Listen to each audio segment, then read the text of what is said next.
మొత్తానికి జగన్మోహన్ రెడ్డి నివాసం ఉంటున్న భవనాలని కూడా తెలుగుదేశం పార్టీకి టార్గెట్ చేయడం మొదలుపెట్టింది. శుక్రవారం తన పార్టీ ఎంపీలతో జగన్మోహన్ రెడ్డి ఒక సమావేశం నిర్వహించారు తన నివాసంలో. అంటే మొన్నటి వరకు క్యాంప్ ఆఫీస్గా ఉన్న ఆ భవనంలో. ఆ వెంటనే ఒక ఫోటోని వైఎస్ఆర్ కాంగ్రెస్ పార్టీ కొన్ని బయటకు వదిలేదు. అంతే. తెలుగుదేశం పార్టీ వాళ్ళకి సోషల్ మీడియాలో మొదలుపెట్టారు, జగన్మోహన్ రెడ్డి ఒక దొంగ, ఇదంతా ప్రభుత్వానికి సంబంధించిన ఫర్నిచరు, మొన్నటి వరకు సీఎం క్యాంప్ ఆఫీస్గా వాడుకున్నారు కాబట్టి ఆ ఫర్నిచర్ అంతా అక్కడ ఉంటే ఓకే, కానీ ఇప్పుడు మాత్రం వెనక ఉన్న లోగోని మాత్రమే తొలగించేసి ఫర్నిచర్ని, మైకుల్ని అన్నీ వాడేస్తూ ఉన్నారు జగన్మోహన్ రెడ్డి. జగన్మోహన్ రెడ్డి ఒక దొంగ అంటూ పెద్ద ఎత్తున ప్రచారం చేస్తూ ఉన్నారు. మెయిన్ స్ట్రీమ్ మీడియా కూడా రంగంలోనికి దిగింది. జగన్మోహన్ రెడ్డి ఇదంతా అక్రమంగా వాడుకుంటున్నారు, దీనిపైన ప్రభుత్వం త్వరలోనే విచారణ కూడా చేస్తుంది అంటూ మెయిన్ స్ట్రీమ్ మీడియా కూడా దాడి మొదలుపెట్టింది. జగన్మోహన్ రెడ్డి క్యాంప్ ఆఫీస్గా తన నివాసాన్ని వాడుకున్నది నిజం. అందుకు భద్రతా ఏర్పాట్లు కావచ్చు, మార్పులకు చేర్పులకు కావచ్చు, ఫర్నిచర్ కావచ్చు, ప్రభుత్వం నుంచి కోట్ల రూపాయలు ఖర్చు పెట్టింది కూడా నిజం. వైఎస్ఆర్ కాంగ్రెస్ పార్టీ ఏం కాదు అనడం లేదు. సెక్యూరిటీ కోసం కూడా ఆడ పెద్ద ఎత్తున ఖర్చు చేస్తూ వచ్చారు.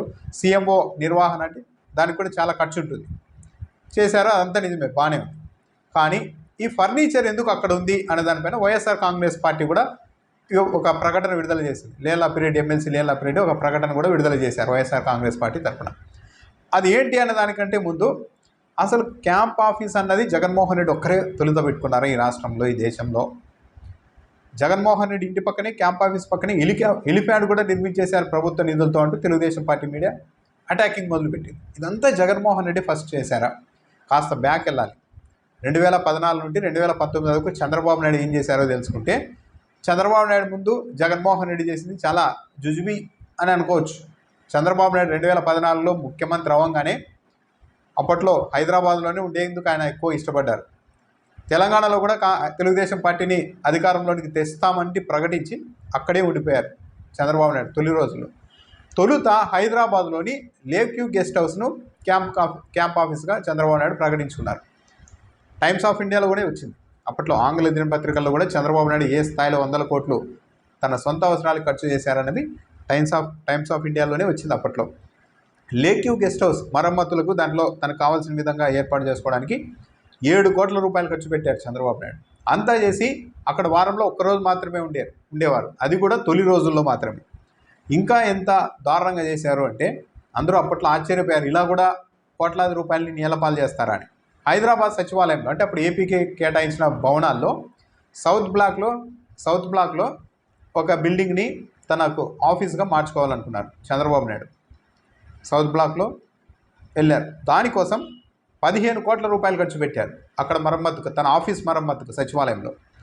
అంతా చేసి ఇక రెడీ అయిపోయింది. చంద్రబాబు నాయుడు ఇక బాధ్యతలు అక్కడ స్వీకరిస్తారనే లోపే దానికి ఆ సౌత్ బ్లాక్కి వాస్తు బాగలేదని ఎవరో చెప్పేశారని చెప్పేసి 15 కోట్లు ఖర్చు పెట్టిన తర్వాత హఠాత్తుగా దాన్ని వదిలేశారు. వదిలేసి ఎక్కడన్నా వెళ్ళారా అంటే లేదు, అదే సచివాలయంలోని ఎల్ బ్లాక్కి వెళ్ళారు. అక్కడ 20 కోట్లు ఖర్చు పెట్టి మళ్ళీ తన ఆఫీసును సిద్ధం చేసుకున్నారు. ఇది టైమ్స్ ఆఫ్ ఇండియాలో వచ్చింది. అంటే ఫస్ట్ ఏమో 15 కోట్లు ఖర్చు పెట్టారు హెచ్ బ్లాక్లో, అది వాస్తుకు బాగాలేదని చెప్పి ఆ 15 కోట్లు వదిలిపెట్టి ఎల్ బ్లాక్కు వచ్చి 20 కోట్లు ఖర్చు పెట్టారు. ఇవి కాకుండా ఆ లిఫ్టు, ఇతర సౌకర్యాలు అంటూ మరో 5 కోట్ల రూపాయలు కూడా అక్కడ ఖర్చు పెట్టారు. కానీ ఆ తర్వాత ఓటుకు నోటు వ్యవహారం బయటకు రావడంతో చంద్రబాబు నాయుడు అక్కడ సచివాలయంలో కూడా పెద్దగా పోయింది లేదు, ఏం లేదు, అక్కడ కూడా ఎత్తేసి వచ్చారు. అది ఒకటైతే ఆ తర్వాత జూబ్లీ హిల్స్లో ఒక అద్దె ఇల్లు తీసుకున్నారు చంద్రబాబు నాయుడు. లేక్ వ్యూ అతిథి గృహం ఉన్నప్పటికీ కూడా జూబ్లీ హిల్స్లో ఒక ఇంటిని అద్దెకు తీసుకొని అక్కడ కూడా నెలకు 2 లక్షల రూపాయలు ప్రభుత్వం తరఫున డబ్బు అద్దె చెల్లిస్తూ అక్కడ ఏర్పాట్లకు కూడా లక్షలాది రూపాయలు ఖర్చు చేశారు. హైదరాబాద్ మదీనాగూడలో ఫామ్ హౌస్ వద్ద కూడా సెక్యూరిటీ ఏర్పాట్ల కోసం కోట్లాది రూపాయలు ఖర్చు చేశారు.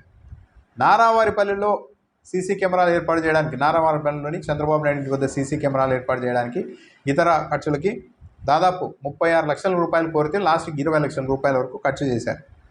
ఆ తర్వాత చంద్రబాబు నాయుడు తన పాత ఇంటిని కూల్చేసుకొని కొత్త ఇల్లు నిర్మించుకున్నారు అప్పట్లోనే. అక్కడ మళ్ళీ భద్రతా ఏర్పాట్లు, సీసీ కెమెరాల ఏర్పాటు కంటూ మరిన్ని లక్షల రూపాయలు అడిగితే లాస్ట్కి ఇంకా సాధ్యం కాక ఆర్ఎండ్బి మా దగ్గర నిధులు లేవని చెప్పేసి చేతులు ఎత్తేసింది. ఇది హైదరాబాద్లో చేశారు. ఆ తర్వాత విజయవాడ వెళ్ళిన తర్వాత లింగమనేని గెస్ట్ హౌస్ అక్రమ నిర్మాణం అని తెలిసినప్పటికీ లింగమనేని గెస్ట్ హౌస్ను ఒక క్యాంప్ ఆఫీస్గా పెట్టుకొని అక్కడ కూడా మరమ్మతులకి కోట్లాది రూపాయలు ఖర్చు చేశారు. అక్కడ హెలిప్యాడ్ కూడా నిర్మించారు. దానికంటే ముందు విజయవాడలోని ఇరిగేషన్ కార్యాలయాన్ని సీఎంఓగా వాడుకోవాలనుకున్నారు, క్యాంప్ ఆఫీస్గా వాడుకోవాలనుకున్నారు. అక్కడ కూడా భారీగా ఖర్చు పెట్టారు.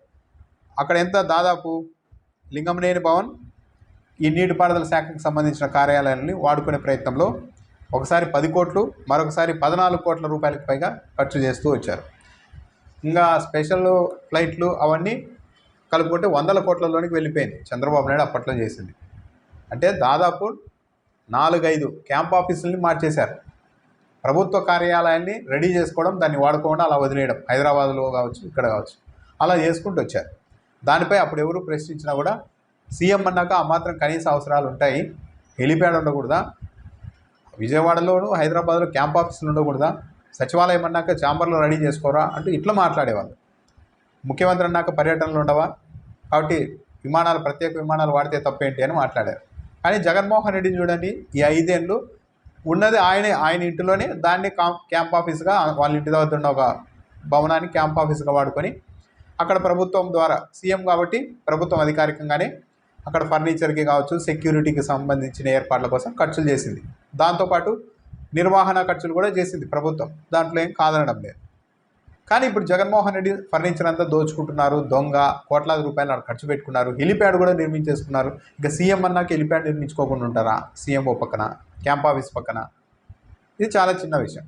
ఇక దీనిపైన Telugu Desam party social media, main stream media Jaganmohan Reddy furniture వాడుతూ ఉన్నారు అన్న విపరీతంగా ప్రచారం చేస్తూ ఉండడంతో జగన్మోహన్ రెడ్డి తరఫున వైఎస్ఆర్ కాంగ్రెస్ పార్టీ ఎమ్మెల్సీ లేళ్ల అప్రెడ్డి ఒక ప్రకటన విడుదల చేశారు అధికారికంగానే. అవును, అక్కడ ఫర్నిచర్ ఉన్నది నిజమే, అప్పట్లో ప్రభుత్వమే సీఎం కాబట్టి అందరికీ ఏర్పాటు చేసినట్టుగానే సీఎం కాబట్టి అక్కడ ఆ సౌకర్యాలన్నీ కల్పించింది. ఇప్పుడు అది సీఎంఓ కాదు, ఫర్నిచర్ తీసుకెళ్ళవచ్చు.